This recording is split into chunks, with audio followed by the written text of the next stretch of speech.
का स्वामी प्रभु एक तू है।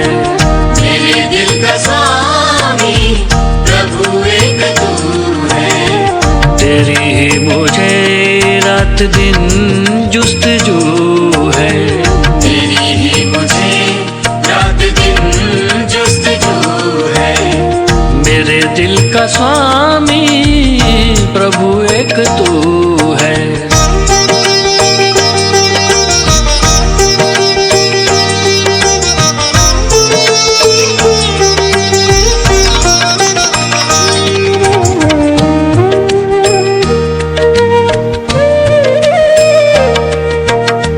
मेरे दिल में हर वक्त प्रभु तू बसा है। मेरे दिल में हर वक्त प्रभु तू बसा है। कैसे कहूँ कि तू मुझसे जुदा है। मेरे मन के मंदिर का, मेरे मन के मंदिर का तू देवता है। क्या करूं वर्णन, क्या करूं वर्णन कि तू मेरा क्या है। मैं गुल हूँ प्रभु उसमें तू रंगबू है। मेरे दिल का स्वामी प्रभु एक तू है। तेरी ही मुझे रात दिन जुस्तजू है। तेरी ही मुझे रात दिन जुस्तजू है।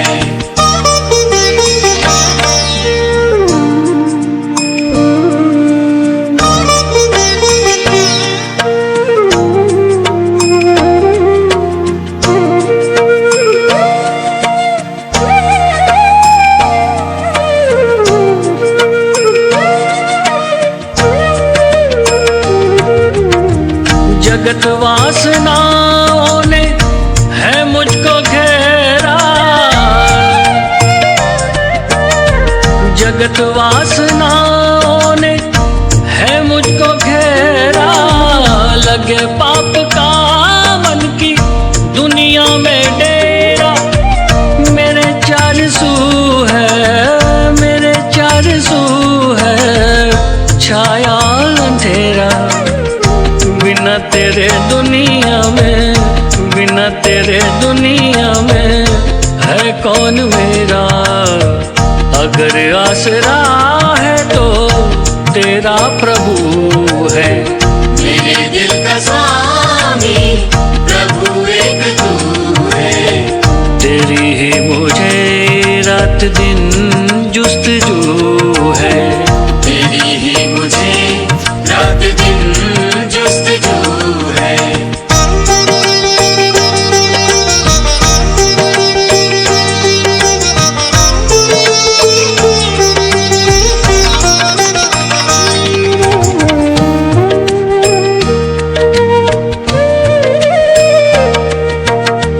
तुम ही प्राणमाला की ज्योति बने हो।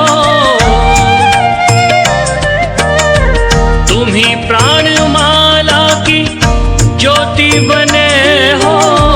तुम ही सीप शंखों में मोती बने हो।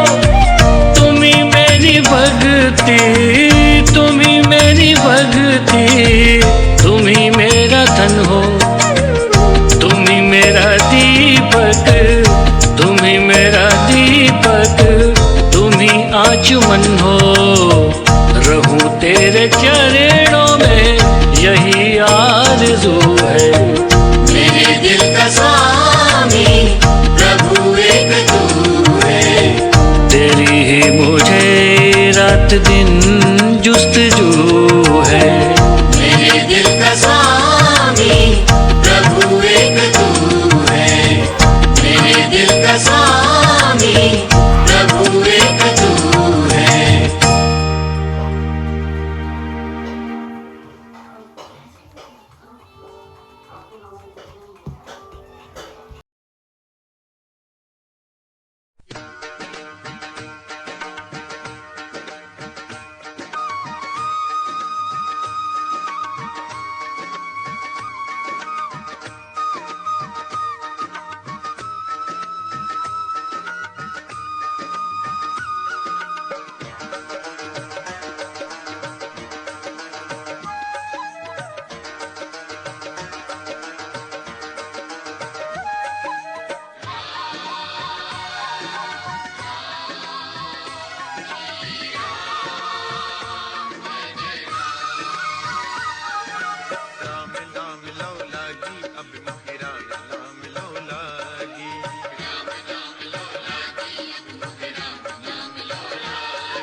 मोहे राम नाम लो लागी।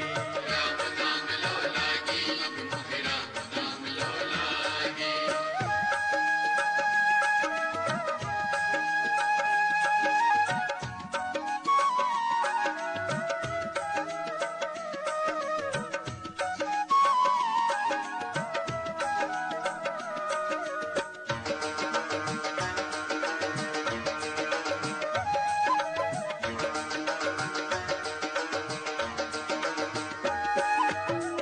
उदय हुआ शुभ भाग्य का भानु, उदय हुआ शुभ भाग्य का भानु, भक्ति भवानी जागी, भक्ति भवानी जागी।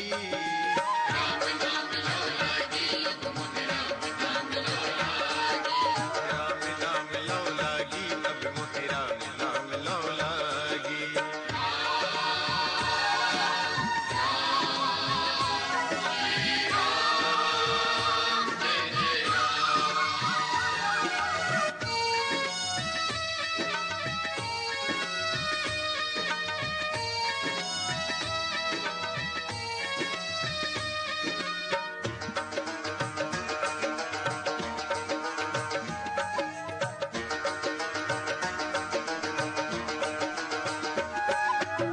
मिट गए संशय भव भय सारे, मिट गए संशय भव भय सारे, भ्रांति भूल भी भागी, भ्रांति भूल भी भागी। राम नाम लो लागी, अब मोहे राम नाम लो लागी। राम नाम लो लागी, अब मोहे राम नाम लो लागी।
मैं नहीं, मेरा नहीं, ये तन किसी का है दिया।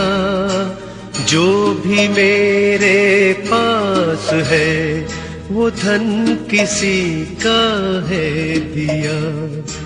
मैं नहीं, मेरा नहीं, ये तन किसी का है दिया। जो भी मेरे पास है वो धन किसी का है दिया। मैं नहीं, मेरा नहीं, ये तन किसी का है दिया। जो भी मेरे पास है वो धन किसी का है दिया। मैं नहीं, मेरा नहीं, मैं नहीं, मेरा नहीं।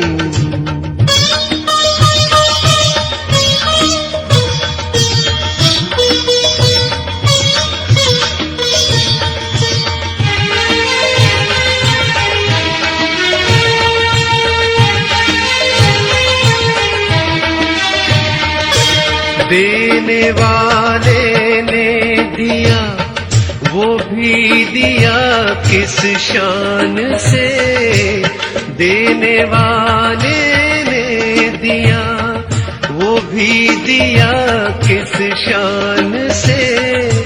मेरा है ये लेने वाला कह उठा अभिमान से। मैं मेरा ये कहने वाला, मैं मेरा ये कहने वाला, मन उसी का है दिया। मैं नहीं, मेरा नहीं, ये तन किसी का है दिया।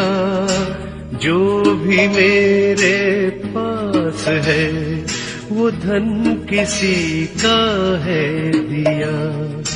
मैं नहीं, मेरा नहीं, मैं नहीं, मेरा नहीं।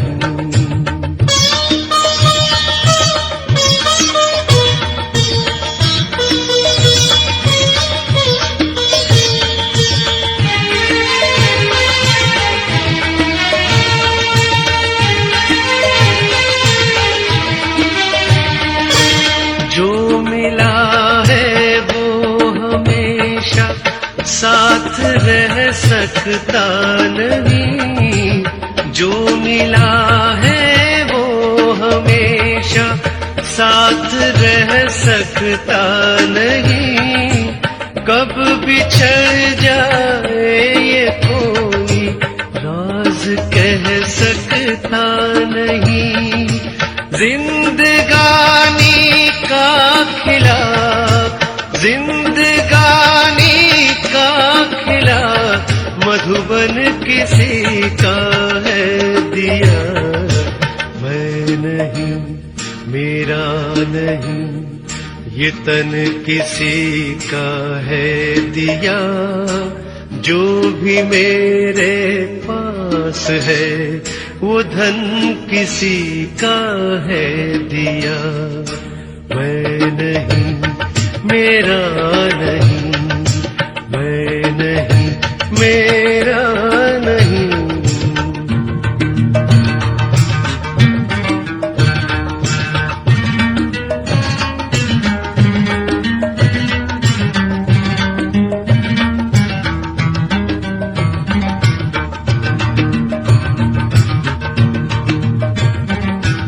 जग की सेवा खोज जिनकी प्रीति उनसे कीजिए।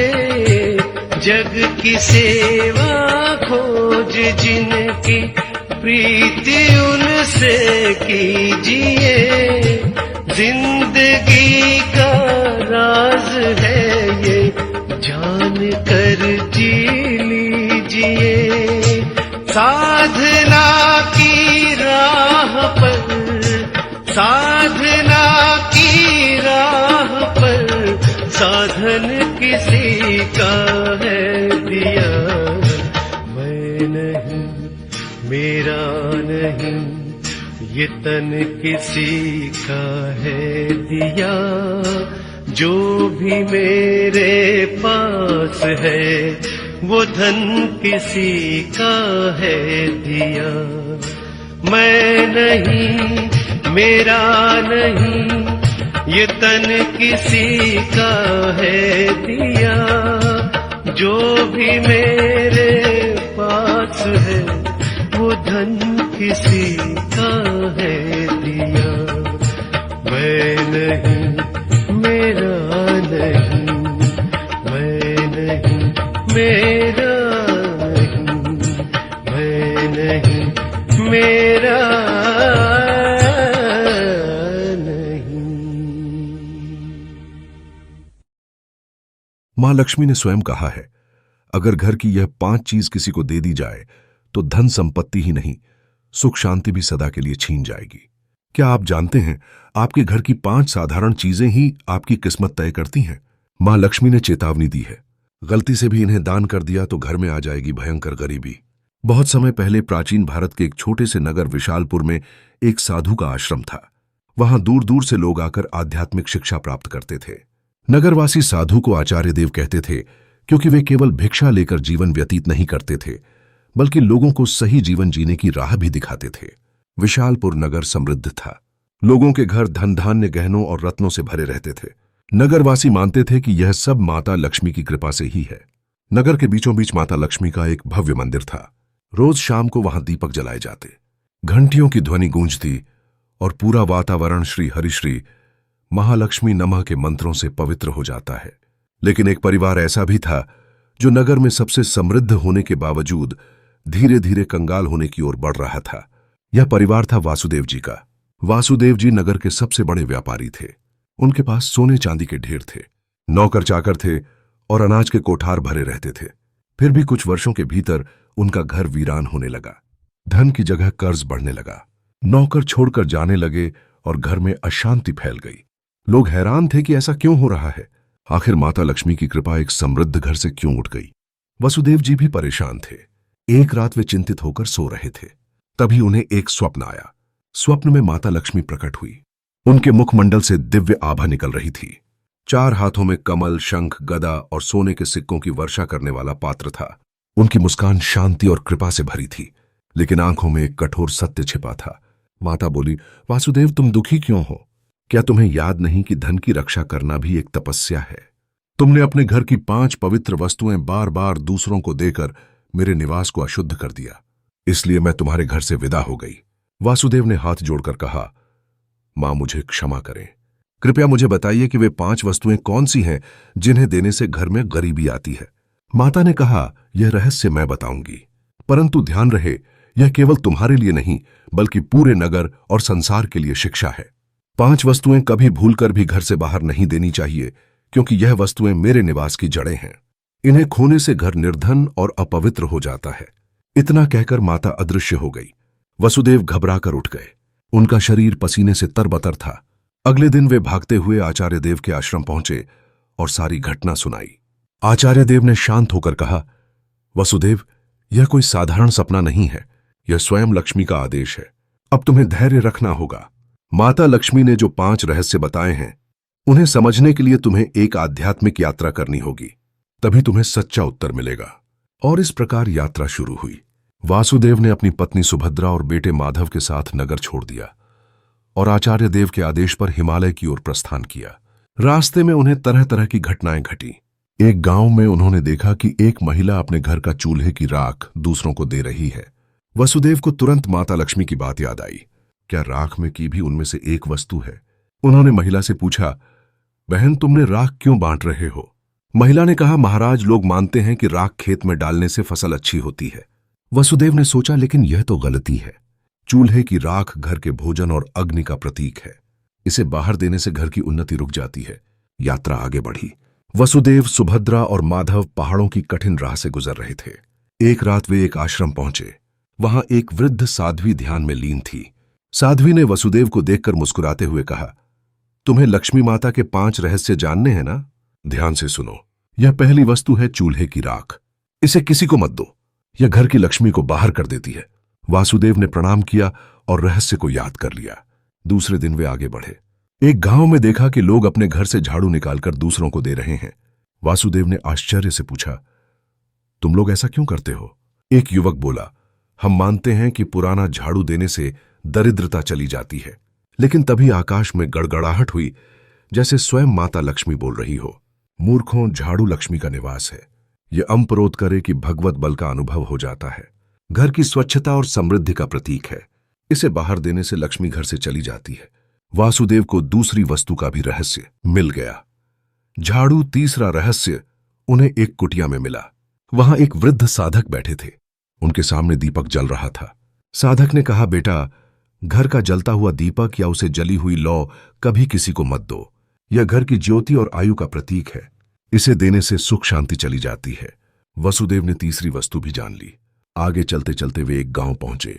वहां एक परिवार ने अपने घर का नमक पड़ोसियों को उधार दिया। उसी रात उस परिवार के यहां कलह मच गई। साध्वी ने समझाया, नमक रिश्तों की मिठास और स्थिरता का प्रतीक है।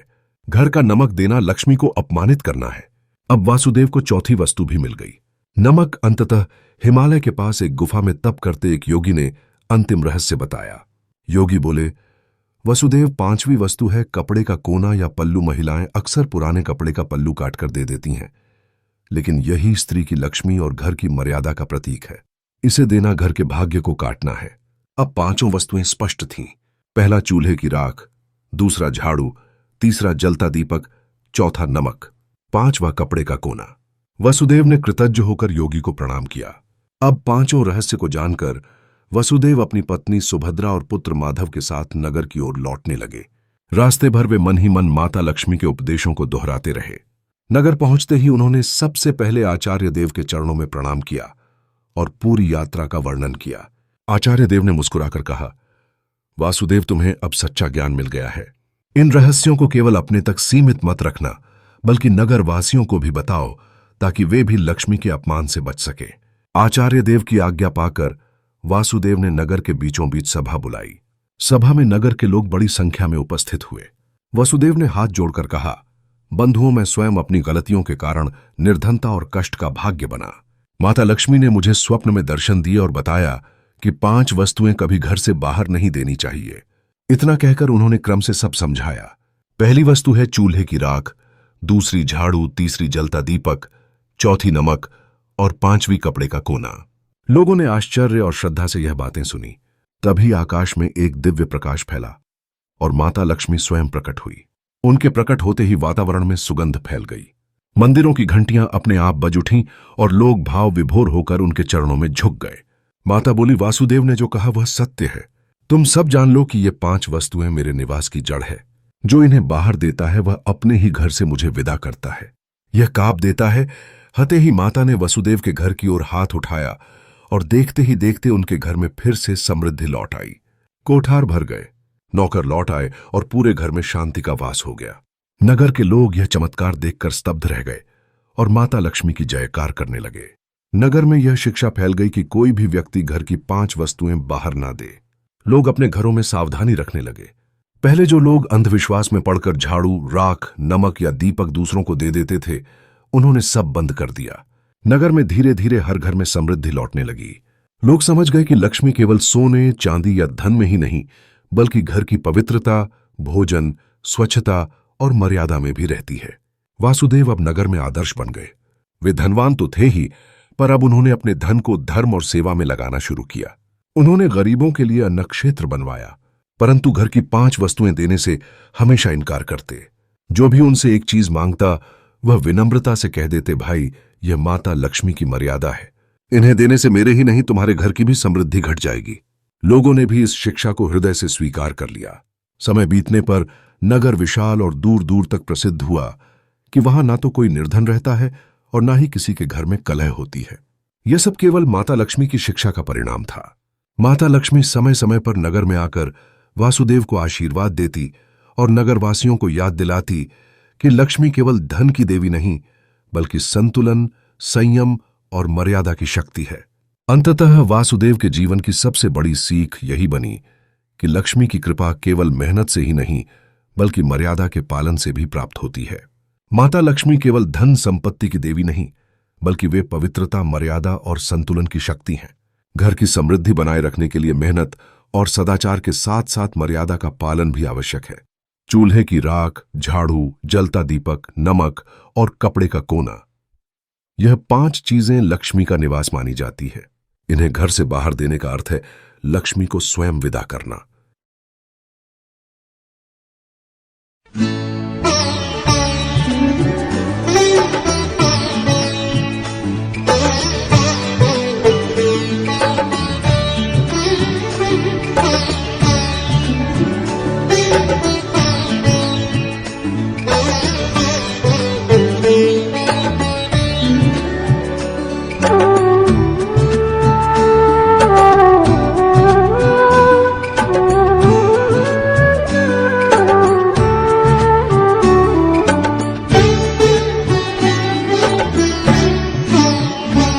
इतना तो करना स्वामी, जब प्राण तन से निकले। इतना तो करना स्वामी, जब प्राण तन से निकले। गोविंद नाम लेकर, गोविंद नाम लेकर, फिर प्राण तन से निकले। इतना तो करना स्वामी, जब प्राण तन से निकले।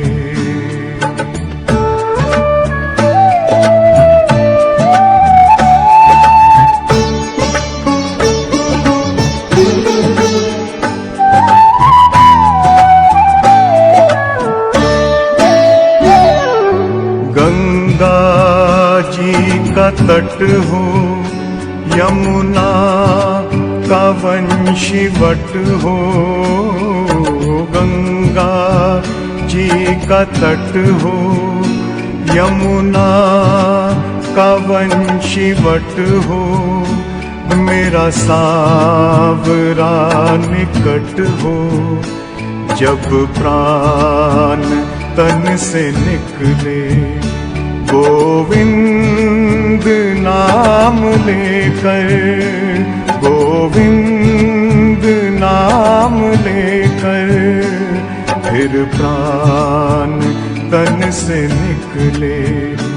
इतना तो करना स्वामी, जब प्राण तन से निकले।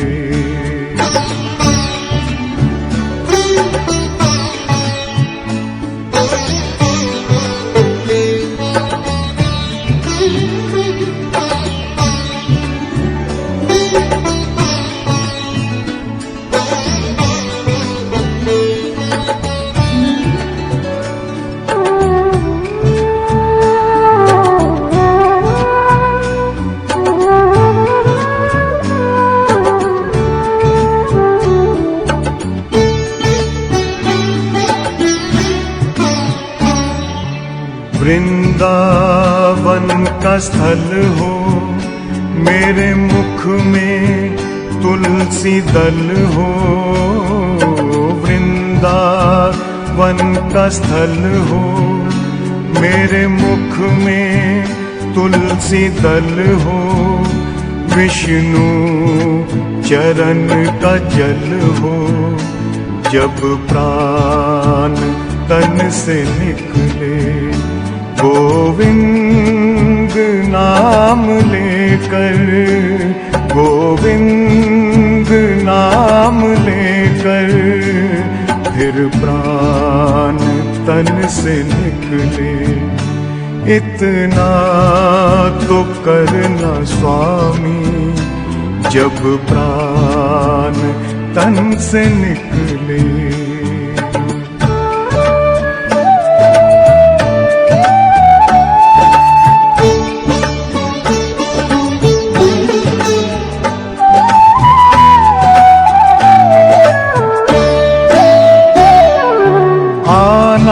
जरूर आना, राधे को साथ लाना।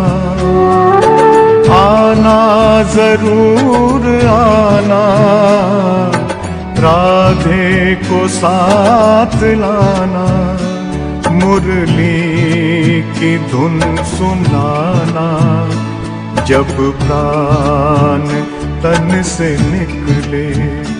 गोविंद नाम लेकर, गोविंद नाम लेकर, फिर प्राण तन से निकले। इतना तो करना स्वामी, जब प्राण तन से निकले।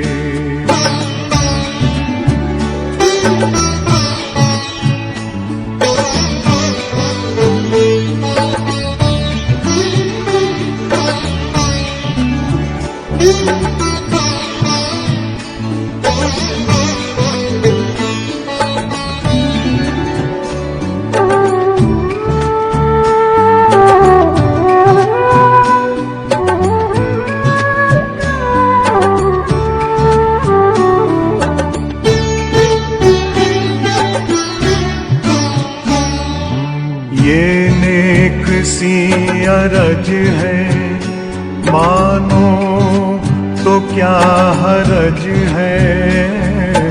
ये नेक सी अरज है, मानो तो क्या हरज है।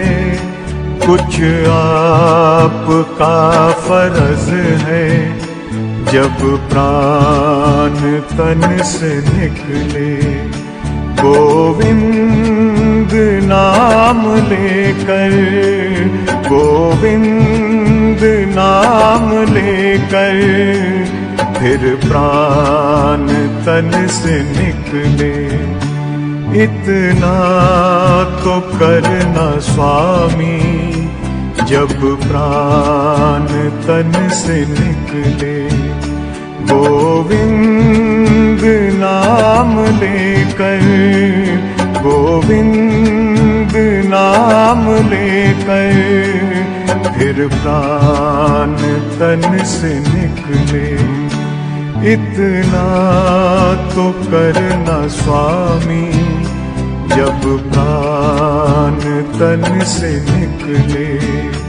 जब प्राण तन से निकले, जब प्राण तन से निकले।